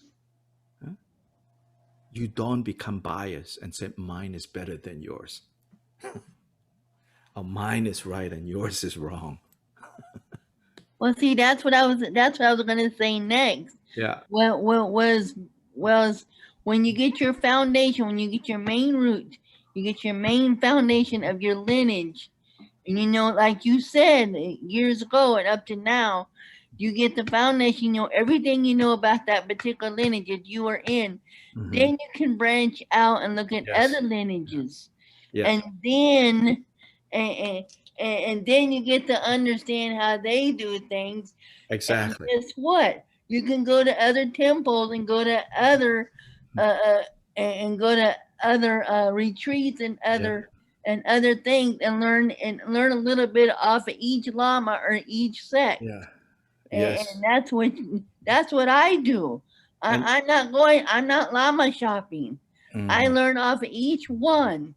And right now you're my root because you're all I got. But I'm just saying I'm just saying that yes. Each and every lama, each and every retreat, I learned something off of each and every one of them. Okay, I'll be quiet now. It can enhance what we're doing. Yeah. So now, what about the point of how lineage is constructed backwards? What about that one? Hi, Dr. Lai. Yes, in a very subjective way, I feel when you talk about the lineage in like this, I feel like I am part of the family, like I am a Buddha, and I can I feel confidence. I feel like I can be like a Buddha, I don't know. That's the point. Beings. I feel that it makes us take responsibility. Yes. Yeah, not just like if we think, I'm my parents' kid, right? I'm my grandparents' grandkid. It's just like something is just happening to you with no choice. We cannot relate to lineage in this way. In fact, I also say we cannot even relate to family in this way. We have to say, you know, yes, of course, on some level, you didn't choose to be born, like biologically, you didn't choose to be born in the ordinary sense, although karmically, yes, you did, but never mind, put that aside, right? In the normal secular way, you didn't choose to be born, right? But we cannot live our lives, and we cannot have a healthy family if we also cannot see how at some point we do choose to be part of this family and to invest in this, and in that way we're working it backwards. Yeah, so this point is not like you become egocentric. This point is so that now it's not just passively on the receiving end. You understand that lineage is also, the sense of lineage is also something that we build back up from me as the starting point, not because I'm an egomaniac, but this is the only reference point that I can actually do something with. Me. And I made the choice to look to this as the next point, and that, and that, and that, and that, and that. Yeah. So that's, I think, one of the things I'm trying to emphasize. And also, you didn't choose your body family, you know, the biological family you were born into. But you choose the lineage. You can choose the family that you choose as a lineage or the sangha as a family. You choose which one you want. So, Dr. Lai, when you first asked this question, I was thinking about this. And so if it's true that the Dharma is alive, then this makes it personal. Yes. It's the personal, and it's not just something outside of you. Yes. That you can look at. Right. But you have to realize that it is personal. Yes. Devoid, kind of like, not the ego way, but it is right. Not the ego way of it's personal, right? I'm going to take it personally. Right. You have to live it. You have to live it. You have to make a choice. Your choice needs to have meaningful consequences. Yeah. Not just you fell into it, you know. In some ways, we do just fall into it because... In some ways, yes, we just fall into it. But then at some point, we have to make the decision. Yes, we have to make the decision for it to be personal, for us to realize that it is inside of us. Right. And if it's going to stay in the world, then we have to grow it inside of us. Yes, and that's how we have to take the Dharma into ourselves. This is what Gampopa is saying in the first Dharma. May the Dharma actually be the Dharma. Often now, it's may my mind be the Dharma or turn to the Dharma. But the original statement is we know now, it's may the Dharma actually be the Dharma. As in, the Dharma is not just abstract, you know, it's not just something that somebody said long time ago. Although we start there, yeah? Buddha Shakyamuni 2,500 years ago, then lineage masters, how many thousand years ago and how many hundreds years ago. Yeah, of course we start there, you know. So that Dharma has to become Dharma, has to become real. That's the other meaning of Dharma, real. It has to become real for us. And if it doesn't become real for us, it cannot do the next step, which may this Dharma now become my method, my path. The second Dharma of Gampopa. May this Dharma. So first, it's a set of things that somebody said, a bunch of bodies said for the last 2,000 years, right? So may that Dharma become the Dharma, become real for me. Real doesn't have to mean, I have realized, but it's starting to mean something, It's starting to smell. Yeah, you can kind of smell it, around you. Like, the stench is starting to stick, Then it can become the path. Then it can become the method. Then that path can definitely clarify confusion, clear away confusion. Then definitely confusion. What used to be confusion is now wisdom. These are the 4 dharmas, by the way. Right now, the Karmapa Ogentinle Dorje is teaching also 4 dharmas of Gampopa. The last few mornings, he's talking about the story of Gampopa, and not to praise myself. He's making some of the points that I've been making here about Gampopa's strong Kadampa influence and how he never left the Kadampas even as he trained with Milarepa. That he was a Kadampa monk all the way through. And so when we say Kagyupa these days, Dapo Kagyu, it's really the union of Milarepa and Atisha's way. So the last 3 mornings, Karmapa Ogentinle Dorje has been talking about the life of Gampopa. Very interesting. I've been listening to it too. The next few mornings, he will start each of the dharmas of Gampopa. So you all can look for it on Facebook and YouTube. He's teaching, being translated into simultaneous translation into Chinese, Spanish, Polish, English, a couple of other languages, German maybe. But most Germans know English, so most English speakers don't know German for sure.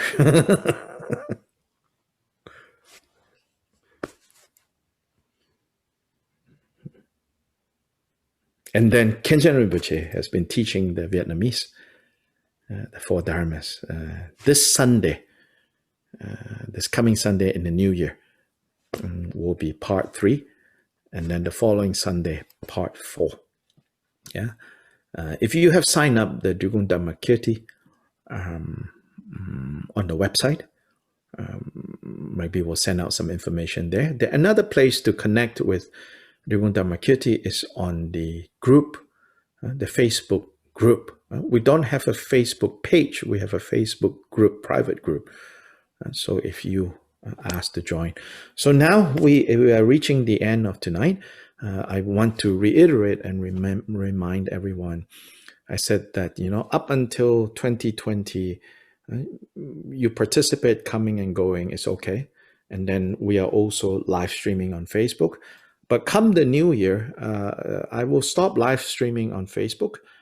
In part also, I want those of us who are here on Zoom to speak more freely, Maybe some of you, Facebook, maybe someone's looking or what, you're a little shy. So I also want to cut off that so that, in case you're thinking that, you don't need to think about that. Yeah.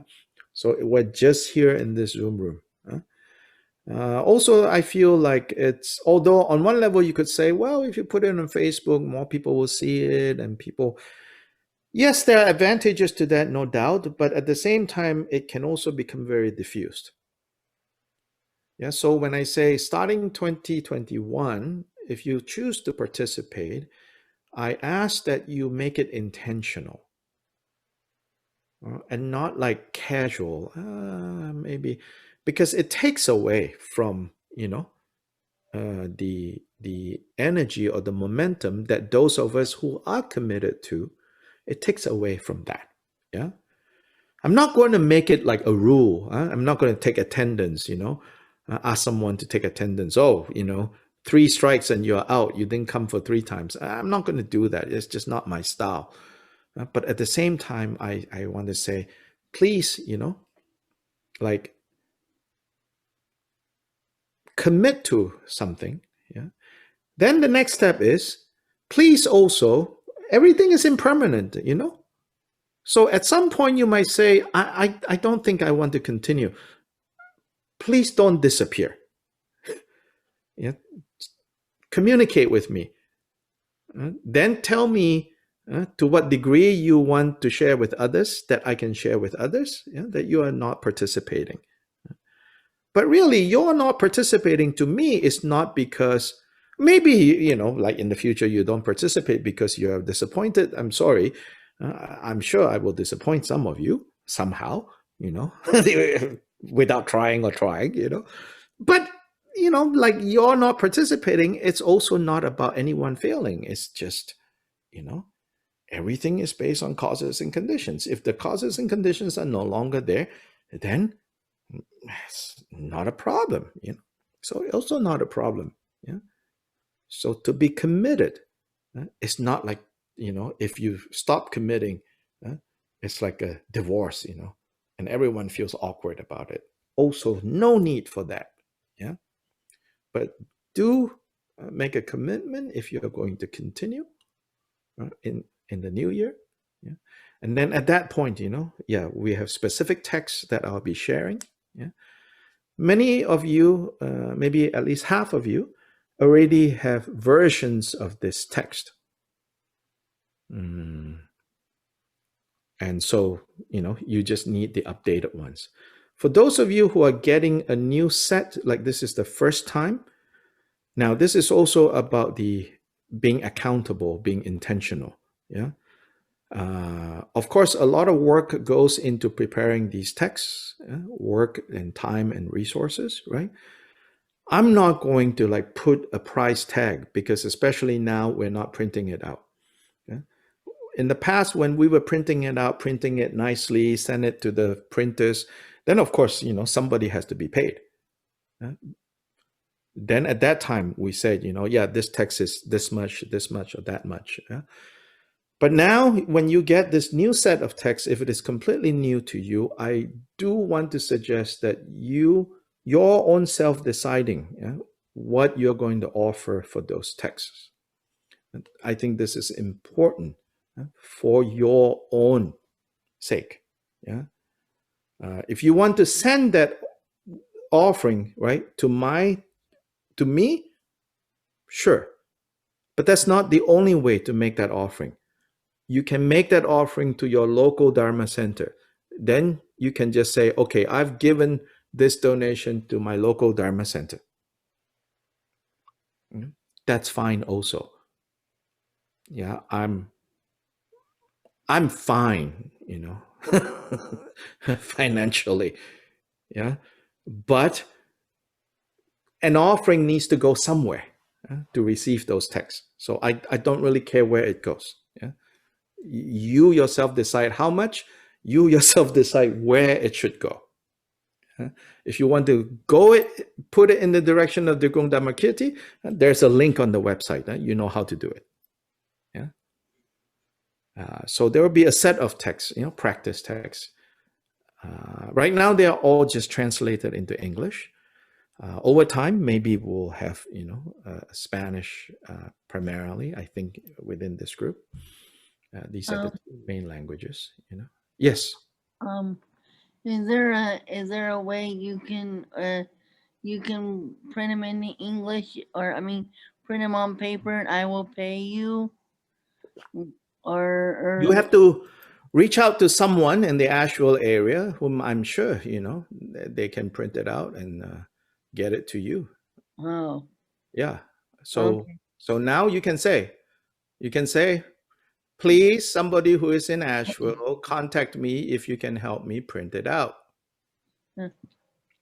Yeah, I need I would like to have a printed version of these texts. I will pay you a small sum, and if you want me to give it to the Sangha, I mean to the center, I will do that also. But please, I would like to have it printed because it's easier for me to read instead of trying to listen and then trying to, you know, it's easier for me to have it in paper. I'd like to print those out for you, Christina. Who are you? Caroline. Caroline. Okay. Okay. So if you will yeah, I don't have Christina, I'm like you. I also don't have a printer. Oh, I know. I would just say, I don't know. Somebody give me the paper. Yeah. I'm gonna put my email address in the chat and then we'll connect and I'll get those to you. If not, I can connect the both of you. Yeah. Thank you, Dr. Lai. Yeah. Okay, thank you. Right. Excellent. What about the Vajrasattva practice tomorrow? How do we get? Oh, that one is very simple. It's not the whole 9 yards visualization, all of that. So don't worry about it. Basically, sorry, it starts at 7. Yeah. So in the announcement we send out, we say, if you want to prepare something, you can prepare, a shrine with lamp offerings, and then dim the lights. And then the other thing is you have these little strips of paper and some writing material. Then during this hour and a half, it will be a guided meditation and chanting of Vajrasattva. In fact, I can tell you, give you the secret. For the most part, I will be playing Khenchen Rinpoche's chant of the 100-syllable mantra. So then we can really meditate on that mantra. And then during that time, things that you particularly want to let it go and let it be, put it down. You can write on these strips of paper. Then at the end of the evening, you make sure you have a little container that is fireproof, and you have a lighter and you have your candle offerings. You can burn that. At the temple, when we used to do it in person, we have a big gong, and throughout the evening, as we're chanting 108 times the Vajrasattva mantra, people will come up and drop their stuff into the big gong. Then at the end of the evening, we burn that. We are human beings. We're embodied beings, so we need some kind of stuff to work with. That's the level that we are at, right? So a little bit of magic to spice up your New Year's Eve pandemic year, getting rid of yuck. With all my alarm, all of my alarm meters going off, I don't think so. Yeah, well, then you have to visualize the fire burning all of it away. Oh, I have one more question before we go. Yes. The original textbook that we bought, the brown text, do we keep practicing those because we're the original, or do we put that away? Or it's up to you. There's no mandate from heaven or anything. You see, you just see. Just take it easy. Okay, thank you. There are no laws here. It's like we have to sincerely practice the Dharma, and whatever will allow you to do that. This is the style of this particular practice approach. Whatever will allow you to strengthen your refuge, deepen your experience of bodhicitta, that is the perfect practice you do right now. Then for the sake of community, when we gather together, we have a set of practices that you and I, are familiar with. Yeah, I don't have like fixed expectations like, oh, you are part of this, you have to do this, you have to do 100,000 that, you have to do 50 that, you have to do... No, that's all. Thank you. Because I'm also not convinced, I said before, I'm a historian at heart. The more I look at the early sources, I'm not convinced that the early lineage masters guided students by using one program. Everybody do this. No, there's no evidence that they did that. Every person that they taught, they work with that person and say, okay, in your case, continue doing that. In your case, you continue doing that. But no matter what technique they give to different people, the underlying principles are clear, and those things don't ever change. Yeah, what changes is our understanding of that material. It evolves, it grows, it matures. Yeah, what makes Mahayana Maha is not the teaching, it's our mind. What makes Vajrayana powerful, Vajra is a weapon, right? What makes Vajrayana powerful is not the teachings, it's not the practice, it's our mind. So whether something is Hinayana, meaning individually focused, Mahayana, great, Vajrayana, powerful, according to Jigten Sumgön, has nothing to do with, oh, did it come from a Tantra? Did it come from the Vinaya? Did it come from, he says that is superficial. He says, what makes something Hinayana is the mind, meaning your level of development. So what makes something Mahayana is your motivation. What makes something Vajrayana is how sharp is your mind. How clear is it? So that's what we're developing. Yeah. So slowly you'll see, like there's some very unique characteristics of Kyopa Jigten Sumgön's way of really getting to the heart of the matter.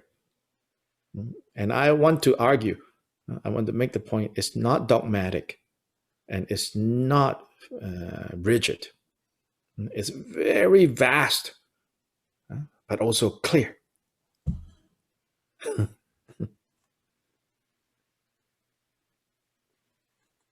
I had a question about yes. the commitment. Do you, on your end, do you intend to continue the online Zoom even after the pandemic? Or is this just for... Yeah, even after the pandemic, the people who are in Asheville will gather in the Asheville temple, and then we will continue Zoom. Yeah, because I personally, at my personal experience right now, I have no opportunity to leave the state and come down there. Oh, yeah, absolutely. And then, there's a whole bunch of people in Guatemala and Mexico. And okay. Thank you. Although we might organize, like meetings like in Mexico, in Guatemala, don't come to Asheville, it's kind of boring, but there are more exotic places to go.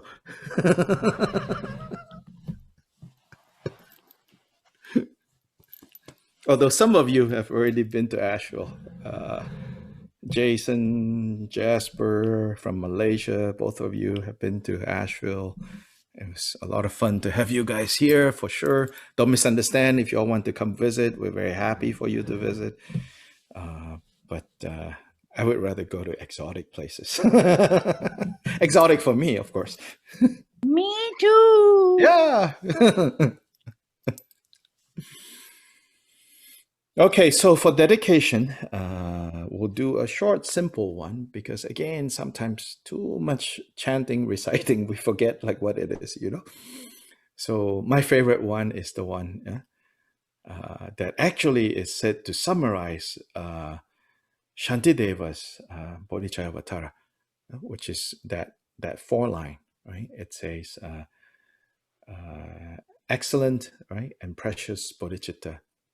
Where it has not arisen, may it arise. Where it has arisen, may it not decline, but ever increase higher and higher. So 10 chapters of Shantideva's Bodhicayavatara can be divided into these 3 steps. 4 lines, but 3 steps. Excellent and precious bodhicitta. Where it has not arisen, may it arise. First 3 chapters of Shantideva. Where it has arisen, may it not decline. Is the next 3, I think. I don't remember the details. And then may it, increase higher and higher. So I think Bhattara Rinpoche was the one that pointed this out and say, this particular bodhicitta dedication can summarize the 10 chapters of Bodhicayavatara. Yeah. So Changju Semcho Rinpoche Magye Barnam Ge Gyurje Geba Nyam Ba Me Ba Yam Gone Bill or Sure.